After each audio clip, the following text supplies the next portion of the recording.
کہ یہ میں نے کیا کیا؟ نبی پاک کو کہہ دیا نہیں ہے، حضور کو کہہ دیا بعد میں آؤں گا۔ اب دوڑے آئے، عرض کی حضور میں سارا کچھ لے کے آیا ہوں، قبول کر لیں۔ محبوب نے فرمایا گویا بلال حبشی کی خشک کھجور بھی قبول ہے، اور صہیب رومی ایک اٹی باندھ کی لائے تو وہ بھی قبول ہے، اور عمار بن یاسر اور مصعب بن عمیر اگر 2 دینار دے جائیں اور کوئی پرانا جوڑا کسی سپاہی کے لیے چھوڑ جائے تو وہ بھی قبول ہے، لیکن تو اپنا لاکھوں لے کے چلا جا، تیرا کوئی نہیں قبول، معاف کر دیں۔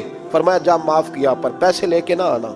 اگلے سال پھر آئے، بندے ہوئے ہاتھ ہیں، محبوبہ میں دولت کا کیا کروں گا، آگ لگانی ہے، قبول کر لیں۔ فرمایا تو لے جا، تیرا نہیں قبول، گرا جو ان کی نگاہ سے وہ سنبھل نہیں سکتا۔ حضور نے وصال ظاہری کیا تو جناب صدیق اکبر کے پاس آئے، لاکھوں کا مال، ابو بکر قبول کر لو۔ تو جناب صدیق اکبر کہنے لگے اس کا کر لوں جس کا نبی نے نہیں کیا، چل جا، کوئی نہیں چاہیے۔ حضرت عمر کے زمانے میں قحط پڑ گیا، بارشیں نہیں ہوتی، غلہ نہیں ملتا، حالات خراب ہے، مالی طور پہ بحران آ گیا، غربتیں، مجبوریاں، تکلیفیں، آ کے روئے، عمر میرا قبول کر لو، مجھے معافی تو مل گئی تھی نا۔ فرمایا معافی اپنی جگہ پہ، پر جس کا مصطفیٰ نے قبول نہیں کیا۔ بہت سارے لوگوں کو پتہ ہی نہیں کہ ان کا قبول ہی نہیں ہوا، اور وہ الجھے ہوئے، انہیں خبر ہی نہیں کہ اصل بات کیا ہے۔ فرمایا جس کا مصطفیٰ کریم نے قبول نہیں کیا، اب ہیرے اور جواہرات بھی لے کے آئے تو بھوکے مریں گے، پر اس کا قبول، اس بات پہ راضی رہو جس حال میں اللہ نے رکھا ہوا، اس حال میں راضی رہو۔ یہ جو مصیبت ہے نا دیکھنی کہ وہ بھی میرے پاس، تمہیں کیا پتا، کبھی پوچھ تو صحیح اس سے وہ کس مصیبت کا شکار ہے، جو مالی طور پہ بڑا امیر ہے، تو اس کی طرف دیکھ کے اپنا دل برا کرتا ہے؟ بس جس حال میں رب نے رکھا ہے اس حال میں رہ۔ حضرت عثمان غنی کے زمانے میں تو وہ وصال کر گئے، لیکن بھائی تو جس حال میں تیرا رب تجھے رکھتا ہے اس حال میں رہ، تیری مالی پریشانیاں ختم ہو جائیں گی۔ امام شافعی فرماتے ہیں جن گھروں میں لوگ فجر کی نماز کے وقت سوئے ہوتے ہیں ان گھروں میں رزق نہیں آتا۔ آپ فرماتے ہیں فجر کا وقت اللہ کے دینے کا وقت ہے، اس وقت اللہ بانٹتا ہے۔ حضور صلی اللہ علیہ وسلم کا فرمان ہے نا حدیث میں کہ تہجد کے وقت اللہ پہلے آسمان پہ نزول اجلال فرماتا ہے جو اس کی شان کے لائق ہے تہجد کے وقت، اور وہ کہتا ہے مانگو میں تمہیں عطا کروں گا۔ لینے کی باری آئے تو بندہ سمیٹ سماٹ کے اندر گھس جائے۔ ہمارے ہاں یہ ہوتا ہے کہ عشاء کے بعد بچے بیٹھتے ہیں موبائل لے کے، تہجد کا وقت آتا ہے تو ان کی آنکھیں بند ہونی شروع ہوتی ہیں، تو لینے کے وقت تو سویا تھا، ذرا مسئلہ کیسے حل ہوگا؟ بھائی جب کوئی آدمی خیرات بانٹ رہا ہو تو جو پیالہ پیچھے کر لے اسے ملے گا؟ کہتے اس وقت آنا جب میں بانٹ رہا تھا، اب تو کدھر آ گیا ہے؟ مثال دے رہا ہوں۔ تو فجر کا وقت مانگنے کا ہے، تو ساری رات تو گزر گئی گیمیں کھیلتے، ٹی وی دیکھتے، اور جو لینے کا وقت تھا تو سو گیا، تو کیسے آئے گا تیرے پاس؟